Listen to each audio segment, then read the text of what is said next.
Welcome back.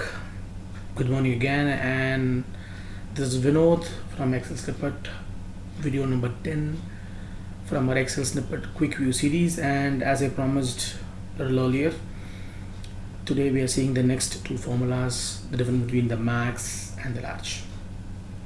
So whatever we learned in our video number 9, it is the opposite effect of what we are about to do in video number 10.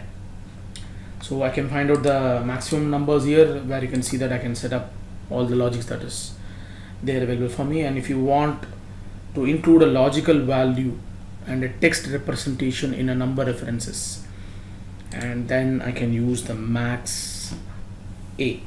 So probably this is the one which we have seen earlier in the min A part, and the next formula that we will see what is a min A and a max A functionality too. The same logic represents our large function also, so I can find out the largest value that runs up in here. So I have set of numbers here. So if I want to find out a max valuation, so I'm going to just give you a function called, come here, and I'll say equals max, and then I'll select the whole data and give an enter. It finds the largest value of the entire list. But again, when I go for a large functionality, I'm choosing the whole data, then I hit an absolute cell reference F4 once, I give a comma, then I choose the first top number, and I want to find out the next top number and the subsequent top number, and so on. So if I want more numbers here, so I can just add 4, 5, 6, 7, 8, 9 and 10, top 10 numbers that I want to add here. I can just add them all and then feed them here. So this is the way we can add a list.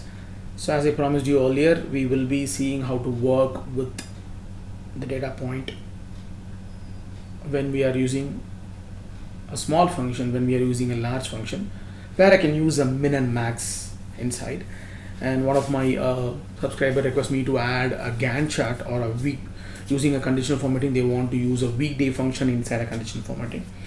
So Hemkumar sir, you will be getting your videos at the earliest possible. I'm working in two different versions now, so I'm working with the older version and as well as the new version. So I would like to put two videos on that topic, so that allows us to do things better.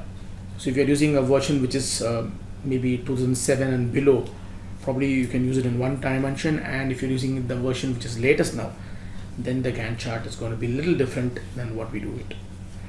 So hope you enjoy this video. This is max and large, the difference between the two statistical functionality. One is a static function, another one is an array formula which is dynamic in nature, so I can swap the numbers or I can check out what is the answer that I want to get in a large functionality.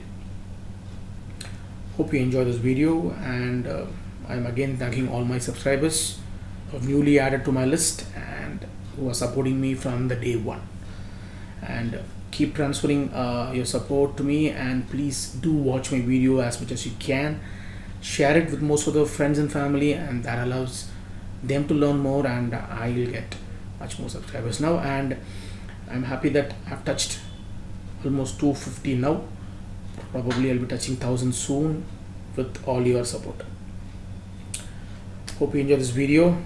Continue learning, stay updated. Thank you so much.